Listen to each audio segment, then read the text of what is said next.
राधे राधे दोस्तों, हमारे चैनल में आप सभी का स्वागत है। दोस्तों, आज हम जानेंगे धर्म बड़ा या लक्ष्मी। बड़ी ही ज्ञानवर्धक कथा एक बार जरूर सुने। एक बार धर्म और लक्ष्मी में बहस हो गई। धर्म बोले कि मैं बड़ा हूँ और लक्ष्मी बोली कि मैं बड़ी हूँ। दोनों स्वर्ग के राजा इंद्र के पास गए। इंद्र ने पूछा, आ दोनों आज अचानक मेरे पास कैसे? तब धर्म और लक्ष्मी ने अपनी बात इंद्र के सामने रखी। लक्ष्मी ने कहा, देवराज, मैं सबसे बड़ी हूँ क्योंकि बिना लक्ष्मी के जीवन का कोई मूल्य नहीं होता। धर्म ने कहा कि हे देवराज, बिना धर्म के भी जीवन का कोई औचित्य नहीं रहता। इसलिए हम चाहते हैं कि आप हमारा न्याय करें और बताएं कि हम दोनों में कौन सर्वश्रेष्ठ है। देवराज इंद्र धर्म संकट में आ गए। उन्होंने सोचा कि मैं कैसे यह बताऊं कि कौन सबसे सर्वश्रेष्ठ है। यदि मैंने लक्ष्मी को सर्वश्रेष्ठ बता दिया तो मैं धर्म से चला जाऊंगा, और यदि मैंने धर्म को सर्वश्रेष्ठ बताया तो मैं लक्ष्मी से लक्ष्मी विहीन हो जाऊंगा। उन्होंने बहुत सोचा पर कुछ हल उनके दिमाग में नहीं आया। आखिर में उन्होंने दोनों से कहा कि मुझसे भी ज्यादा न्यायप्रिय धरती पर एक राजा है, उनका नाम है विक्रमादित्य। आप उन दोनों के पास जाओ और उनसे अपना न्याय करवाओ। वे आप दोनों का न्याय बड़ी सरलता से कर देंगे। लक्ष्मी और धर्म दोनों पृथ्वी लोक पर आ गए। दोनों राजा विक्रमादित्य के पास पहुंचे और बोले, हे राजन, आप हमारा न्याय करें। राजा विक्रमादित्य बोले, ठीक है, पहले आप दोनों अपना अपना किस्सा मुझे सुनाइए। फिर मैं दोनों का किस्सा सुनकर यह बताने में समर्थ हो जाऊंगा कि कौन आप दोनों में सर्वश्रेष्ठ है। लक्ष्मी और धर्म ने अपनी अपनी बात राजा विक्रमादित्य के सामने रखी।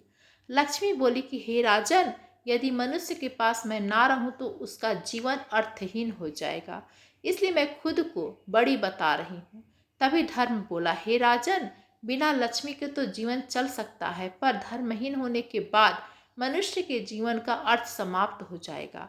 इसलिए हे राजन, आप हम दोनों का न्याय करें और बताएं कि हम दोनों में सर्वश्रेष्ठ राजा कौन है। राजा विक्रमादित्य बहुत विद्वान थे। वे समझ गए कि यह एक अत्यंत कठिन न्याय है। यदि मैंने लक्ष्मी को बड़ा बता दिया तो मैं धर्म से विरक्त हो जाऊंगा, और यदि मैंने धर्म को बड़ा बता दिया तो लक्ष्मी मुझसे रूठ जाएंगी।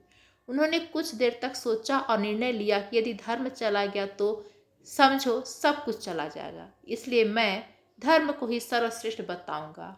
आखिर में उन्होंने दोनों से कहा कि मेरे ज्ञान के अनुसार धर्म ही सबसे महान है। धर्म के बिना जीवन का कोई अर्थ नहीं रह जाता। लक्ष्मी एक बार न भी रही तो काम चल जाएगा। राजा विक्रमादित्य के इस न्याय से लक्ष्मी उन पर क्रोधित हो गई और उनका सारा राज्य और धन वैभव सब गायब कर दिया। विक्रमादित्य दर दर के भिखारी हो गए। वे वहां से चलकर एक नदी के पास आए। सोचा चलो नदी से कुछ मछलियां पकड़ी जाएं। उन्होंने नदी से कुछ मछलियां पकड़ी और फिर उन्हें भूनकर नदी के किनारे रख दिया, ताकि स्नान के बाद मैं मछलियों को खाऊंगा। लेकिन जैसे वे नहाकर बाहर आए तो देखा सारी मछलियां जल में कूद गईं। वे समझ गए कि यह सब लक्ष्मी के क्रोध के कारण हुआ है। वे कुछ नहीं बोले। भूखे ही वे अपनी बहन के यहाँ चल पड़े। उनकी बहन को वहां के लोगों ने बताया कि तुम्हारा भाई विक्रमादित्य तुमसे मिलने आ रहा है।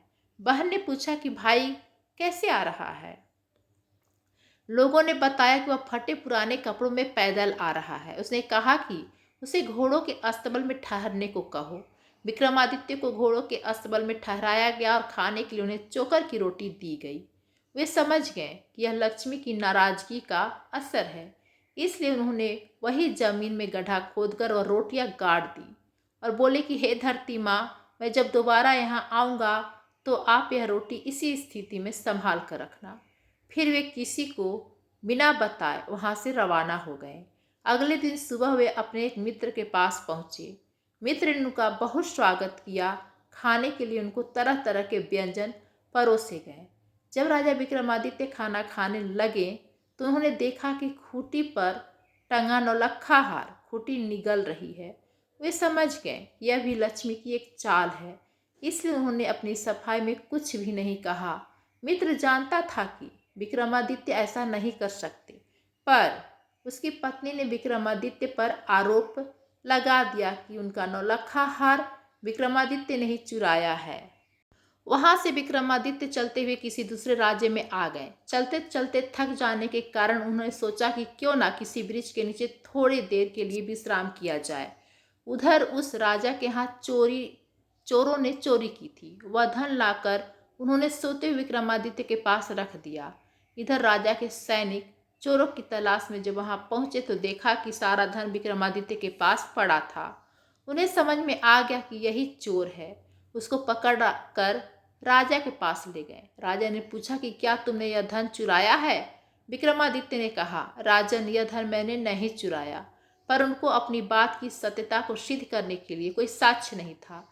इसलिए राजा ने सजा के रूप में उनके दोनों हाथ और पैर कटवा देने का हुक्म दिया। सैनिकों ने उनके दोनों हाथ और पैर काट दिए और बाजार के बीचों बीच उन्हें फेंक दिया। साथ ही उनके पास एक जूता रख दिया गया और वहां पर लिख दिया गया कि जो भी इधर से गुजरे उन्हें 5 जूते अवश्य मारे। जो भी राहगीर वहां से गुजरता उन्हें 5 जूते अवश्य मारता। एक बार उस राज्य का एक तेल निकालने वाला तेली उस रास्ते से गुजर रहा था। राजा विक्रमादित्य घायल अवस्था में पड़े थे। राजा ने उससे कहा, हे मित्र, मेरे घाव पर मक्खियां बैठ रही हैं जो मुझे पीड़ा पहुंचा रही हैं। इसलिए यदि तुम मुझे थोड़ा सा तेल लगा तो तुम्हारा बहुत बड़ा उपकार होगा। तेली हंसा और बोला, एक तो मैं तुम्हें जूते की सजा नहीं दे रहा हूँ और ऊपर से तुम मुझसे तेल की आशा करते हो। विक्रमादित्य ने उनसे प्रार्थना की। वह एक दयालु व्यक्ति था। उसने थोड़ा सा तेल उसके घाव पर लगा दिया। उस दिन जब वह तेल बेचने गया तो उसका तेल शाम तक बेचने के बाद भी उतना का उतना ही रहा। उसे बड़ा आश्चर्य हुआ कि आज ऐसा क्या हुआ, मेरे घड़े का तेल खाली नहीं हुआ। उसके समझ में आ गया कि यह सब उस घायल व्यक्ति के कारण हो रहा है। वह कोई देव आत्मा है। तेल बेचने वाला तेली जब घर पहुंचा तो बहुत प्रसन्न था। उसकी पत्नी ने प्रसन्नता का कारण पूछा तो उसने सारी बात विस्तार से बता दी। वह बोला, वह व्यक्ति कोई दिव्य आत्मा है। पत्नी ने कहा कि आप किसी प्रकार उस व्यक्ति को अपने घर ले आओ। वैसे भी हमारे कोई संतान नहीं है, इसी बहाने हमें संतान सुख की प्राप्ति हो जाएगी।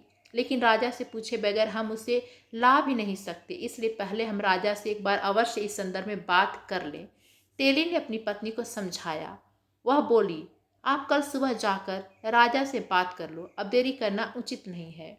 अगले दिन प्रातःकाल वह राजा से मिलने पहुंच गया। राजा ने आने का कारण पूछा तो वह बोला, महाराज, यदि आप आज्ञा दे तो मैं उस लूले लंगड़े व्यक्ति को अपने घर ले आऊं।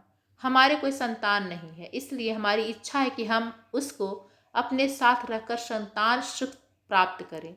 राजा कुछ देर सोचता रहा, फिर बोला, वैसे भी वह व्यक्ति हमारे किसी काम का नहीं है, इससे तुम उसको अपने घर ले जा सकते हो। राजा की आज्ञा मिलते ही वह विक्रमादित्य को अपने घर ले आया। जैसे ही विक्रमादित्य उसे घर पहुंचे, उसके हर कार्य अच्छे होने लगे। जितनी वो उनकी सेवा करते उतनी समृद्धि बढ़ने लगी। इधर राजा की राजकुमारी बहुत ही विदुषी थी। वह लगभग हर कला में पारंगत थी। वह शाम को दीपक राग गाकर महल और शहर के दियों को प्रज्वलित करती और फिर जब वह रात को दिए बुझाती तो विक्रमादित्य फिर से दीपक राग गाकर दिए प्रज्वलित कर देते। ऐसा जब 2-3 दिन हुआ तो राजकुमारी को विश्वास हो गया कि राज्य में कहीं ना कहीं विक्रमादित्य रहते हैं, क्योंकि दीपक राग गाने वाले गिनती के ही लोग हैं जिनमें विक्रमादित्य सर्वश्रेष्ठ हैं। उधर राजा ने राजकुमारी का स्वयंवर रच दिया। दूर दूर के राजाओं और राजकुमारों को आमंत्रित किया। जिस दिन स्वयंवर था उस दिन विक्रमादित्य ने तेली से कहा, हे पिताश्री, मैं भी स्वयंवर देखना चाहता हूँ, इसलिए आपसे प्रार्थना है कि मुझे उस स्थान पर लेकर चलें। तेली ने समझाया कि तुम चल फिर नहीं सकते हो तो बताओ, तुम्हें कोई चोट ना लग जाए। लेकिन जब विक्रमादित्य हट पर अड़ गए तो वह ले जाने को राजी हो गया और बोला, कल प्रातः मैं तुम्हें स्वयंवर दिखाने ले चलूंगा। थोड़ी देर बाद राजा के यहाँ से 2 सैनिक यह संदेश लेकर आए कि उन्हें 100 घड़ा तेल सुबह तक चाहिए। तेली ने कहा, भाइयों, यह कैसे संभव हो सकता है? यह तो बहुत ज्यादा है। वे बोले, हम कुछ नहीं जानते। राजा के आदेश से आपको यह कार्य करना ही होगा, वरना आप सजा के लिए तैयार हो जाओ। तेली बहुत ज्यादा तनाव में आ गया। यह तो असंभव कार्य था। वह बहुत दुखी था। तभी विक्रमादित्य ने पूछा कि पिताजी, आप इतने चिंतित क्यों हैं? तेली ने अपनी चिंता का कारण बताया। विक्रमादित्य ने कहा कि आप उनसे 100 घड़े मंगवा लें और चिंता न करें, मुझ पर विश्वास करें। कल हम उन्हें 100 घड़े तेल अवश्य दे देंगे। तेली को विक्रमादित्य की शक्तियों का भान था। उसने राजा को कहकर 100 घड़े तेल के लिए मंगवा लिए। रात में विक्रमादित्य तेली से बोले, अब आप दोनों आराम से सो जाएं, मैं रात में 100 घड़े तेल निकाल दूंगा। तेली की पत्नी बोली कि बेटा, तेरे हाथ पांव नहीं है, बता तू कैसे बैलों को चला पाएगा। विक्रमादित्य ने कहा, माँ तू निश्चिंत होकर सो जा, मैं सब कार्य कर लूंगा। रात में विक्रमादित्य ने 100 घड़े तेल निकाल दिए। सुबह जब राजा के सैनिकों ने देखा तो आश्चर्य से भर गए। तेली और तेलिन दोनों को पूर्ण विश्वास हो गया कि यह लड़का जरूर कोई देवता है, इसलिए अब कोई चिंता नहीं करनी चाहिए। अगले दिन तेली ने विक्रमादित्य को नहला धुलाकर नए वस्त्र पहना दिए, फिर उनको ले जाकर स्वयंवर में दूर बैठा दिया। कुछ समय बाद राजा और राजकुमार जब आ गए तो राजकुमारी का चुनाव के लिए भेजा। राजकुमारी ने उन लोगों में विक्रमादित्य को तलाशना शुरू किया। उसे राजाओं में तो कोई भी ऐसा दिखाई न पड़ा जो विक्रमादित्य लगे। तभी उसकी नज़र दूर बैठे अपाहिज व्यक्ति पर गई। उसे उनमें बहुत तेज दिखाई पड़ा। उनका तेज देखकर वह समझ गई कि वही राजा विक्रमादित्य है। बस फिर क्या, वह माला लेकर उनकी ओर चल पड़ी। पास पहुंचकर माला उनके गले में डाल दी। वहां उपस्थित राजा, राजकुमार और अन्य लोग आश्चर्यचकित हो गए। आखिर राजकुमारी ने ऐसा तो क्यों किया? राजकुमारों की चुनाव के लिए राजकुमारी लोगों ने को कहा भेजा। कि लगता है राजकुमारी की तबीयत सही नहीं है, विक्रमादित्य को गलती तलाशना हो गई। शुरू किया। सबने राजकुमारी को पंखा किया, जल पिलाया और फिर माला लेकर भेजा, पर राजकुमारी ने फिर माला विक्रमादित्य के गले में डाल दी। वहां उपस्थित जन समूह को लगा कि राजकुमारी का स्वास्थ्य सही नहीं है, इसलिए वह इस प्रकार का व्यवहार कर रही है। इतनी सुंदर राजकुमारी आखिर क्यों एक अपाहिज के गले में माला डाल रही है? आखिर में लोगों के सुझाव से राजकुमारी को दोबारा माला दी गई ताकि वह इस बार सही वर का चुनाव कर सके।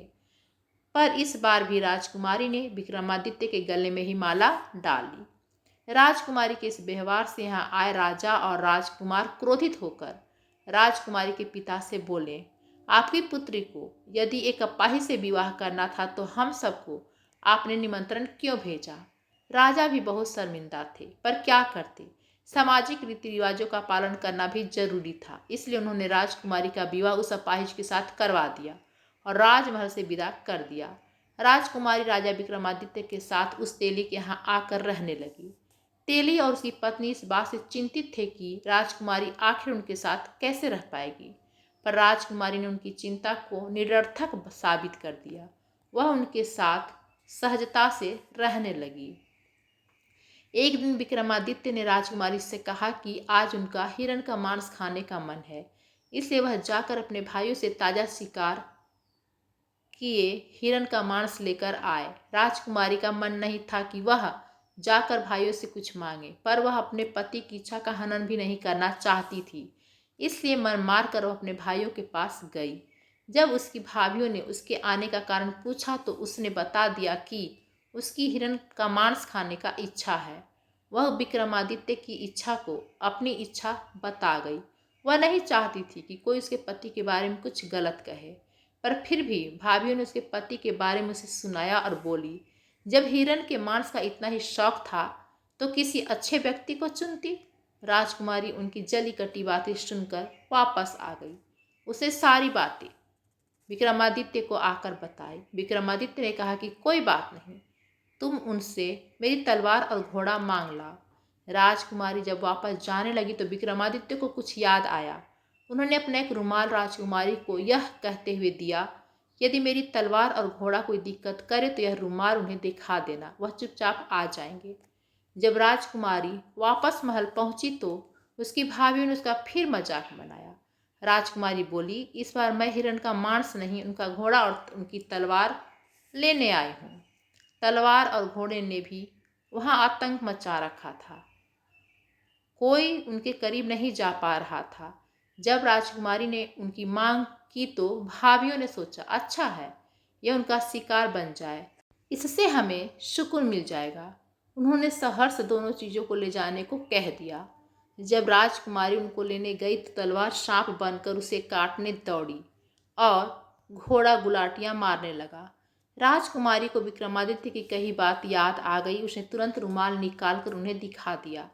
विक्रमादित्य का रुमाल देखते ही दोनों शांत हो गए। राजकुमारी ने तलवार उठा ली और घोड़े की लगाम पकड़कर वापस विक्रमादित्य के पास आ गई। जब शाम होने को हुई तो विक्रमादित्य ने राजकुमारी से कहा, जब राजकुमारी घोड़े उनको लेने गई तो तलवार श्राप बनकर उसे काटने दौड़ा और घोड़ा दुलकिया मारने लगा। कहा कि राजकुमारी को विक्रमादित्य की सवारी बात याद आ गई। विक्रमादित्य रुमाल निकालकर उन्हें दिखा दिया। राजकुमारी ने तेली की मदद से उन्हें घोड़े पर बैठा तो दिया, पर बिना किसी पकड़ के वह घोड़े से गिरने लगे। राजकुमारी यह सब देखकर बहुत दुखी हुई। उसकी आंखों में पानी भर आया। उसने आंखों के आंसू को छुपाने के लिए मुंह दूसरी ओर घुमा लिया। तभी उन्हें लगा जैसे घोड़े की लगाम को कोई उनके हाथों से खींच रहा है। उसने जल्दी ही घूमकर विक्रमादित्य की ओर देखा तो आश्चर्य से वह स्तब्ध हो गई। उसने देखा राजा विक्रमादित्य पूर्ण शरीर में घोड़े पर सवार थे। वह बहुत खुश हुई। उसकी आंखों में जिज्ञासा भर आई, यह जानने के लिए कि आखिर यह सब क्या है। विक्रमादित्य ने उसे आश्वासन दिया कि शिकार से लौटने के उपरांत वह सारी बातें उसे बता देंगे। जब वह जंगल में पहुंचे तो उन्होंने जो भी शिकार किया उसके कान और पूंछ काट लिए और शिकार वहीं छोड़ दिया। उधर राजकुमारी के भाई भी शिकार पर गए हुए थे। उन्होंने जंगल में बिना कान पूंछ का जब ताज़ा शिकार देखा तो उन्हें लालच आ गया। उन्हें लगा कि यह ताज़ा शिकार उनके लिए पुरस्कार के समान है। उन्होंने वो सारे शिकार उठा लिए और वापस को मोड़ लिए। उन्होंने इसके लिए शिकारी को धन्यवाद दिया। अभी वह कुछ दूर चले ही होंगे कि उन्हें तीव्र प्यास लगी। उन्होंने अपने घोड़ों को पास के जलाशय की ओर मोड़ दिया। वहां पर जैसे ही उन्होंने जल पीने का प्रयास किया, एक आवाज़ ने उन्हें जल पीने से रोक दिया। उन्होंने आवाज़ की दिशा में देखा तो पाया कि एक योगी खड़े थे। एक राजकुमार ने योगी को जल पीने से मना करने का कारण पूछा। योगी बोले, हे राजकुमारों, यहाँ का जल बिना मेरी अनुमति के कोई दूसरा जीव नहीं पी सकता। पर राजकुमारों का प्यास के कारण बुरा हाल था, इसलिए योगी से जल के लिए विनती करने लगे। योगी ने कहा, यदि तुम जल पीना चाहते हो तो उसके लिए तुम्हें अपने कूल्हों पर गर्म शिकों से दगवाना पड़ेगा। जब वह जंगल में पहुंचे तो उनका ग्रीवा शुष्क हो चुकी थी, इसलिए शर्त मानने के अतिरिक्त उनके पास कोई और चारा नहीं था। इसे शर्त के अनुसार उन्होंने अपने अपने कूल्हों पर जल के बिना राजकुमारों का बुरा हाल पीकर वो योगी से जल के लिए अनुनय करने लगे। योगी बने हुए थे अपने निवास स्थान पर लौट आए। घर पहुंचते ही जिज्ञासा से भरी राजकुमारी तेली और उसकी पत्नी उनके चारों तरफ इकट्ठे हो गए और बोले, हे देवताओं की तरह दिखने वाले, तुम अपना परिचय देकर हमारे भीतर जन्मी इस उत्कंठा का शमन करो। राजा विक्रमादित्य को लगा कि अब इन्हें अंधकार में रखना सही नहीं है। वह बोले, हे धर्म पिता और माता, मैं राजा विक्रमादित्य हूँ। फिर उन्होंने अपनी आप बीती को संक्षेप में उन्हें बताया। जब उन्हें पता चला कि वह विक्रमादित्य हैं तो उनके चरणों में गिर पड़े और अनजाने में हुए अपराध के लिए क्षमा प्रार्थना करने लगे। राजा विक्रमादित्य ने उन्हें समझाया कि वह उससे नाराज नहीं है, अपितु उन लोगों ने अपने स्वजनों से ज़्यादा अच्छा व्यवहार उनके साथ किया। अगले दिन प्रातः राजा विक्रमादित्य ने राजकुमारी को फिर राजमहल यह कहकर भेजा कि इस बार भी तुम अपने भाइयों से शिकार की मांग करना। यदि वे आनाकानी करें तो बोलना कि वे अपने उन शिकारों को केवल दिखा दें जो उस शिकार को दिखाने पर राजी हो जाएं, और तुम्हें शिकार दिखा दें तो तुम उनसे पूछना कि उन शिकारों के कान और पूंछ कहाँ हैं। फिर विक्रमादित्य ने पिछली रात जंगल में घटी सारी घटना बता दी और एक थैला उन्हें थमा दिया और बोले, आखिर में तुम यह थैला उनके सामने पलट देना, फिर मेरे बारे में उन्हें बता देना। इस बार राजकुमारी बिना किसी संकोच के भाइयों के घर चल पड़ी। इस बार भी वही परिस्थितियां जन्मी जो पिछली बार थी, पर अंत में जब उन्होंने डींगे हाँकनी शुरू की तो राजकुमारी ने वह थैला जो विक्रमादित्य ने उन्हें दिया था उनके सामने पलट दिया। थैले में भरे कान और पूंछ नीचे बिखर गए। भाभियों ने आश्चर्य से पूछा कि यह सब क्या है। तब राजकुमारी बोली कि आप अपने पतियों से पूछो और उनसे पूछो कि कल रात पोखर का जल पीने का उन्होंने क्या भुगतान किया है। जब भाइयों की पत्नियों ने उनसे पूछा तो सब ने पिछली रात की सारी घटना बता दी। भाभियों ने आश्चर्य से राजकुमारी से पूछा कि उसके पास यह कान पूछ कैसे आए, तो उसने बताया कि वह योगी और कोई नहीं, स्वयं उसके पति थे। भाभियों ने व्यंग से कहा कि यह कैसे संभव हो सकता है, एक अपाहिज यह सब कैसे कर सकता है। तब राजकुमारी ने बता दिया कि जिसे तुम अपाहिज कह रही हो वो राजा विक्रमादित्य है। राजा विक्रमादित्य का नाम सुनते ही महल में खलबली मच गई। यह सूचना राजा को जब मिली तो वो भी घबरा गए। आखिर उन्होंने ही विक्रमादित्य को दंड दिया था। राजा, राजकुमार और मंत्रीगण सभी तेली के घर की ओर दौड़ पड़े। राजा और राजकुमार सभी राजा के पैरों में गिरकर क्षमा याचना करने लगे। राजा ने उन सबको कहा कि आप लोग दुखी ना हो, यह मेरे धर्म की परीक्षा थी, इसलिए आप लोगों की मति घूम गई थी। अतः आप लोग यह बात अपने मस्तिष्क से निकाल दे कि मैं आपसे नाराज हूँ। सब खुश हो गए और राजा को अपने महल ले गए। उनकी खूब आवभगत की। कुछ दिन वहां रहने के उपरांत राजा ने वहां से विदाई ली और पूरे शानो शौकत से राजा ने उन्हें विदा किया। विक्रमादित्य उस राज्य से रवाना हुए। राजा ने भी उन्हें भरपूर सम्मान दिया। सैनिकों ने पूछा कि राजन अब हम किस ओर चलें, तो विक्रमादित्य ने कहा कि आप लोग मेरी बहन के घर की ओर चलो। जब वो लोग विक्रमादित्य की बहन के नगर के पास पहुंचे तो बहन को भी उसके गुप्तचरों से समाचार प्राप्त हो गया कि उनका भाई विक्रमादित्य आ रहा है। उसने अपने सैनिकों से पता किया कि विक्रमादित्य किस परिस्थिति में है। गुप्तचरों ने बता दिया कि वह पूरे लाव लश्कर के साथ आ रहा है। बहन ने तुरंत राज्य कर्मचारियों से उनके भव्य स्वागत के लिए कहा और बोली उसे विशेष महल में ठहराया जाए। जब विक्रमादित्य पहुंच गए तो बहन उनके लिए बेहतरीन व्यंजन बनवाकर उनके स्वागत में पहुंची। राजा विक्रमादित्य ने वह भोजन करने से मना कर दिया और बहन को लेकर वह गौशाला में पहुंचे। एक जगह जमीन खोदकर उन्होंने सूखी रोटियां निकाली जो उस समय बहन ने उनके लिए खाने को भेजी थी। जब उन पर लक्ष्मी रुष्ट थी तो बहन बहुत शर्मिंदा हुई। उसने अपने किए पर शर्मिंदा जताई, लेकिन विक्रमादित्य ने कहा, बहन मुझे इस बात का कोई भी दुख नहीं है, पर तुम्हें संबंधों की मर्यादा का पालन करना था। अगले दिन वह वहां से रवाना हो गए। अपने कर्मचारियों से मित्र के घर चलने को कहा। जब वह मित्र के घर पहुंचे तो मित्र बहुत प्रसन्न हुआ, बोला, तुम्हें प्रसन्न देखकर मैं बहुत खुश हूँ। तुम्हारी वह विपत्ति टल गई, यह देखकर मन बहुत ही आनंदित हुआ है। आपसे अनुरोध है कि आप आज रात कम से कम मेरा आतिथ्य स्वीकार करें। विक्रमादित्य ने कहा कि मित्र मुझे खुद को भी तुम्हारे यहाँ रुकने की इच्छा थी। वह विक्रमादित्य को लेकर अपने विशेष कक्ष में पहुंचा। वहां दोनों मित्रों के बीच पुराने दिनों की चर्चा हुई। रात को खाने के समय विक्रमादित्य को वही भोजन परोसा गया जहां पर खूंटी ने नौलखा हार निगला था।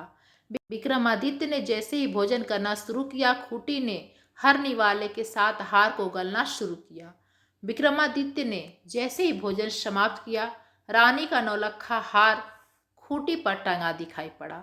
तभी राजा की निगाह खूंटी पर गई तो वहां उन्हें खोया हुआ नौलखा हार टंगा दिखा। राजा आश्चर्य से भर उठे। रानी से बोले कि यह कैसी अनोखी घटना है। यह सारी घटना उनके मित्र और मित्र की पत्नी भी देख रहे थे। मित्र ने पत्नी से कहा, इस हार की चोरी का इल्जाम तुमने मेरे मित्र विक्रमादित्य पर लगाया था। तब मैंने तुम्हें कहा था कि ऐसा कार्य मेरा मित्र विक्रमादित्य नहीं कर सकता, जो दुनिया की तकलीफों को हरता रहता है। क्या वह एक तुच्छ हार के लिए इतना गिर सकता है? जाओ अपना हार लो। रानी को अपने द्वारा किए गए कार्य पर बहुत शर्मिंदगी हुई। उसने हाथ जोड़कर विक्रमादित्य से क्षमा मांगी और बोली, हे राजन, मेरी मति को समय न जाने क्या हुआ था। मेरे उस अपराध की कोई भी क्षमा नहीं है, पर मैं चाहती हूँ कि आप एक बार मुझे माफ करके मेरी पीड़ा को कम कर सकते हैं। तभी विक्रमादित्य ने कहा कि आप लोग ज्यादा दुखी ना हो, वह समय मेरा विपत्ति का था। मुझ पर लक्ष्मी रुष्ट थी, इसलिए सारी घटनाएं घटी। फिर उन्होंने वह सारी बातें विस्तार से उनको बताई। फिर अगले दिन अपने राज्य के लिए रवाना हो गए। जब अपने राज्य में पहुंचे तो नगर के मुख्य द्वार पर ही माँ लक्ष्मी उन्हें मिल गई और बोली, हे राजन, तुम सही थे, मैं गलत थी, इसलिए मैं तुम्हें जो दंड दिए हैं उसके लिए मैं बहुत दुखी हूँ। क्या पुत्र अपनी माता को क्षमा नहीं कर सकता? विक्रमादित्य माता लक्ष्मी के पैरों में गिर गए और बोले, हे माता, आप ऐसी बात ना करें। आपकी परीक्षा से मेरा और भी निखार हो गया, इसलिए मैं आपका आभारी हूँ। विक्रमादित्य की विनम्रता से माँ लक्ष्मी बहुत ही प्रसन्न हुई और बोली, हे विक्रमादित्य, मेरा तुमको आशीर्वाद है। जब तक दुनिया रहेगी लोग तुम्हें नहीं भूल पाएंगे। आशीर्वाद देकर माँ लक्ष्मी अंतर ध्यान हो गई। राजा अपने नगर में पहुंचकर सुख समृद्धि से जीवन व्यतीत करने लगे। तो दोस्तों, इस कहानी से हमें यह सीख मिलती है कि धर्म ही सबसे बड़ा है, क्योंकि धन तो आता जाता रहता है, लेकिन धर्म साथ देता है हर परिस्थिति में। अगर आपको यह कहानी पसंद आई हो तो वीडियो को लाइक करें, चैनल को सब्सक्राइब करें और कमेंट में ज़रूर लिखें, जय धर्मराज। धन्यवाद दोस्तों।